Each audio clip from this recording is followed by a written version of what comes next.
Good science is always cautious in its assertions, so it can be hard to get clear facts about the more uncommon birds. About the buff-breasted sandpiper, we know only a few things. For example, it once numbered in the millions but was shot to near oblivion. Like prairie chickens and sharp-tailed grouse, the buff-breasted sandpiper mates on leks, where males strut and display for females, but take no further interest in parenting. The bird prefers grasslands grazed short rather than marshes or seashore. Twice yearly, they migrate between the Arctic islands and a wintering range in Argentina, many thousands of miles. The routing is largely unknown.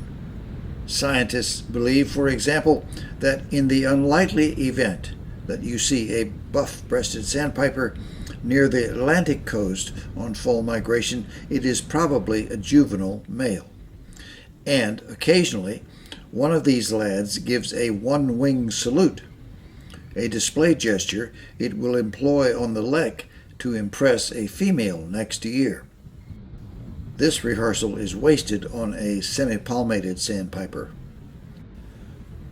Bird photographer Bill Hohenstein found two buff-breasted sandpipers along the Atlantic routing far from the breeding range and captured this ballet. The remarkable footage leaves us to wonder, is this two teenage males off exploring their planet together? Or is it a young male honing his skills before an indifferent female, who responds by rebuffing his buff breast? If the buff-breasted sandpiper survives the challenges of pesticides, nature, and climate change, perhaps citizen science will one day let us know.